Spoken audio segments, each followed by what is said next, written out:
আজকের লেকচারে আমরা আরেকটা প্রবলেম নিয়ে চলে এসেছি, থিওরি অফ কম্পিউটেশনস CC14 ক্যালকাটা ইউনিভার্সিটির। তোমরা লাস্ট 10 ইয়ার্স একটা খুব ইম্পর্টেন্ট প্রশ্ন, এরকম ধরনের আরেকটা প্রশ্ন আমরা খুব ভুল না বললে আমরা এই যে সিরিজে পার্ট 1 পার্ট 2 করে মোটামুটি চলছে আমাদের, এটা আমরা পার্ট 7 এ দাঁড়িয়ে রয়েছি। তো পার্ট 2 তে মনে হয় আমি এরকম একটা প্রবলেম করেছিলাম, ওরই একটা বলতে পারো 19-20 ভেরিয়েশন একটা প্রবলেম আমি দেখলাম, তো মনে হলো তোমাদের সঙ্গে শেয়ার করি প্রবলেমের সলিউশনটা। এরকম ধরনের প্রবলেম এই পরীক্ষায়, যেটা আপকামিং 2024 এ যারা বসছো জুলাইতে, ওদের এরকম ধরনের প্রশ্ন কিন্তু আসতে পারে। তো সেই সূত্রে একটা আইডিয়া আমি এখান থেকে তোমাদের দিয়ে দেবো।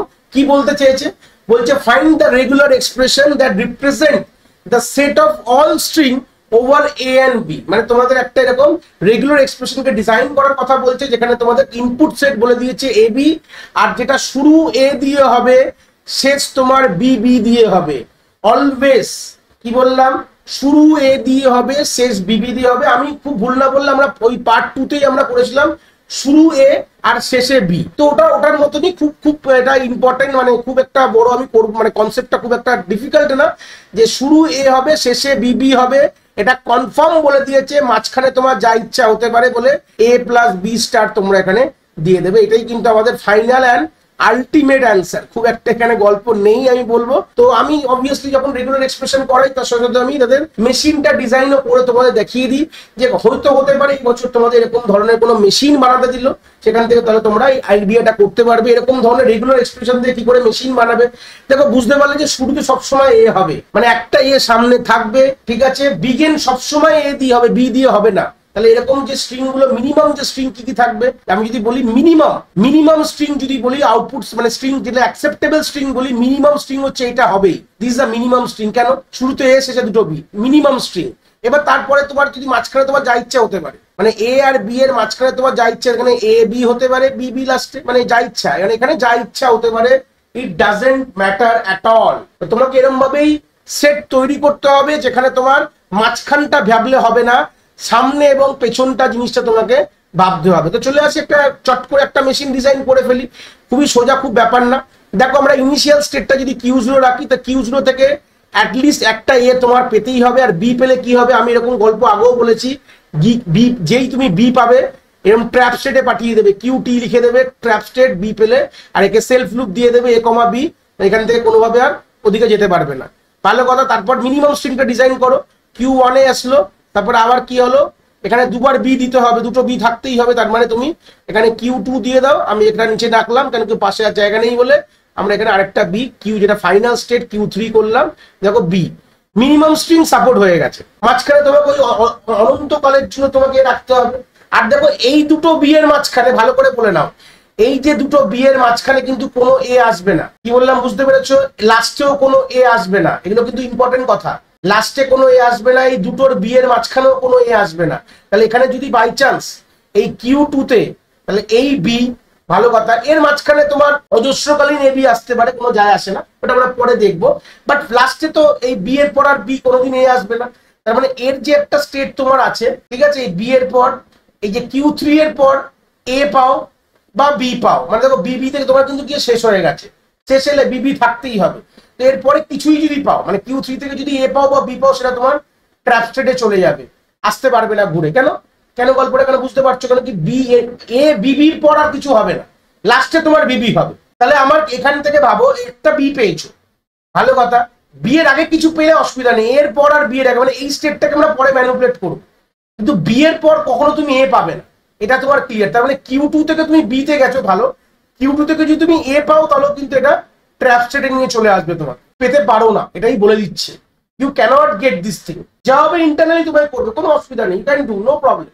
কিন্তু তুমি কখনো কিন্তু সামনের দিকে তুমি কোনোদিন তুমি এখানে এ পেতে পারো না। কি বললাম বুঝতে পেরেছো? এ তুমি পেতে পারো না। হ্যাঁ, অনেক সময় তুমি এটা ট্র্যাপ স্টেট না জেনারেট করে ট্র্যাপ স্টেট করে দিলাম, ট্র্যাপ স্টেট না করে তোমরা চাইলে তুমি সেলফ লুপে এটাও করতে পারো, নাহলে তুমি মাঝখানে ওটা ডিজাইন করতে পারবে না। তো চট করে আমরা এই জায়গাটা ট্র্যাপ স্টেট না দিয়ে এটা কাজ করি, এই জায়গাটা ট্র্যাপ স্টেট আমরা দিব না, আমরা পেছন স্টেটে দেবো। কেন দেবো? কারণ কি মাঝখানে তো তোমাকে অনেক কিছু করতে হবে। যেরকম হচ্ছে, দেখো এখানে বি পেয়েছি, এখানে তুমি অজস্র অ্যামাউন্ট অফ এ পেতে পারো, কোনো অসুবিধা নেই, ভালো কথা, অজস্র অ্যামাউন্ট অফ এ পেতে পারো, একদম ক্লিয়ার। মানে তোমাকে একটা স্ট্রিং আঁকে দেখা যায়, যেরকম এই স্ট্রিংটা, এরকম স্ট্রিং না থাকলে ডিজাইন করতে পারবে না। এ বি বি বি, দেখো এ পেলাম, বি পেলাম, এই বি পেলাম, তাহলে এখানে শুধু বি দিলে হবে না, এখানে একটা সেট লুপ, তোমার এখানে তোমার যত ইচ্ছা বি আসতে পারে, বি এর পর যত ইচ্ছা বি, তার জন্য বিটা এখান থেকে দেখো ওটা করেছিলাম কিন্তু এটাকে কেটে দিলাম, মানে এ আসলে হবে না, বি তোমার যত ইচ্ছা আসতে পারে, ইটস সাপোর্টেড, কোনো অসুবিধা নেই, চেঞ্জ করে ফেললাম। আর কি কি চেঞ্জেস দরকার দেখো, আমি আরেকটা স্ট্রিং ডিজাইন করি এ, আমার অজস্রকালীন তো এ থাকবে, কোনো অসুবিধা নেই, মানে এর এখানে আমাকে এটা টানতে হবে, A B A B A B B B, ধরো না এরকম একটা স্ট্রিং আমার, এটা কিন্তু সাপোর্টেড স্ট্রিং, এ এ পেলাম বি পেলাম, বি এর পর এ কোথায় দেখো, এখান থেকে এ আসলো, এ কোথায় গেল, এখান থেকে এই স্টেটে নিয়ে আসলো Q1 এ, ভালো কথা। তারপর তুমি আরেকটা এ পেলে, সেলফ লুপে তুমি Q1 এই আছো, ভালো কথা, এটাও ক্লিয়ার। এবার বি পেলাম, বি তোমাকে Q2 তে নিয়ে আসলো, ভালো কথা। তারপর তোমার এখানে এ কোথায়, তাহলে মানে এ তোমাকে এখানে একটা ব্যাক স্টেট দিতে হবে, মানে যেই তুমি এ পাবে তুমি পিছিয়ে চলে যাবে Q1 এ, তারপর তুমি বি পেলে আবার Q2 তে, আবার এ পেলাম হচ্ছে Q1 এ, আবার বি পেলাম তোমার Q2 তে, তারপর থেকে সব বি আছে, তাহলে বি বি, বাস। তাহলে গল্পটা একটু ক্লিয়ার করে দিলাম, সবসময় সবকিছু ট্র্যাপ স্টেটে নিয়ে যাবো না, কিছু ভেবে নিতে হবে, কিছু স্ট্রিং ডিজাইন করে চেক করতে হবে যে স্ট্রিং গুলো সাপোর্ট কিনা। এখন তুমি যে কোনো জিনিস দিয়ে দেখো, দেখো বি এর পর কখনো তোমার এ আসবে না, ফাইনালি তোমার যত ইচ্ছা বি হতে পারে, এখানে মাল্টিপল দুটো বি তো থাকবে, মাঝখানে তোমার যত ইচ্ছা হোক না কেন, দেখো শেষে তোমার দুটো বি রয়েছে আলটিমেটলি, কিন্তু লাস্টে তোমার যত ইচ্ছা বি হতে পারে, ওটা ইন্ডিকেট করবে লাস্টে তোমার দুটো বি আছে, ঠিক আছে, কিন্তু লাস্টে কখনো এ হতে পারে না, এ পেলেই তুমি ট্র্যাপ স্টেট, মানে ইনিশিয়ালে বি পেলে আর লাস্টে এ পেলে তুমি ওটা ট্র্যাপ স্টেটে পাঠিয়ে দেবে, আর দুটো বি থাকবেই, দুটো বি অ্যাটলিস্ট দিয়ে এন্ড হবে, তাহলে এখানে এন্ড তো দুটো বি হচ্ছে, মিনিমাম দুটো বি রয়েছে, তারপরে তোমার অজস্র বি তুমি দাও না, কোনো অসুবিধা নেই, তাহলে আলটিমেট দুটো বি তোমার থাকবেই। তো এই ছিল গল্পটা, আশা করি কনসেপ্টটা খুব ভালো করে বুঝতে পেরেছো এই জায়গা থেকে।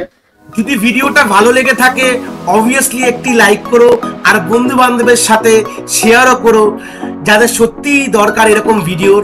আর হ্যাঁ, অবভিয়াসলি চ্যানেলে নতুন হলে চ্যানেলটাকে সাবস্ক্রাইব করে দিও এবং বেল আইকনটিকেও প্রেস করে দিও, তাহলে এরকম নতুন নতুন ভিডিওর নোটিফিকেশন তোমরা সবার আগে পেয়ে যাবে। তোমাদের এক একটি লাইকে আমি অনেকটি মোটিভেশন পাই, আমি ফিউচারে এরকম ভিডিও আরো তোমাদের যেগুলো দরকার আমি অবভিয়াসলি নিয়ে আসার প্রচেষ্টা রাখি। তোমাদের যদি কোথাও কোনো ডাউটস হয় তাহলে ভিডিওর কমেন্ট সেকশনে অবভিয়াসলি আমাদের জানাতে পারো, আমি সেইগুলোর সমাধান অবভিয়াসলি করার চেষ্টা করব। তোমাদের যদি মনে হয় স্পেশাল কোনো টপিক আছে যেটা নিয়ে ভিডিও বানালে তোমাদের সুবিধা হবে, সেটাও তোমরা আমায় জানাতে পারো এই ভিডিওর কমেন্ট সেকশনে লিখে। অবভিয়াসলি চেষ্টা করব ফিউচারে সেই টপিকগুলোকে নিয়ে ভিডিও বানানোর কথা। সবাই ভালো থেকো, আর হ্যাঁ, আবার দেখা হচ্ছে নতুন একটি ভিডিওর সাথে।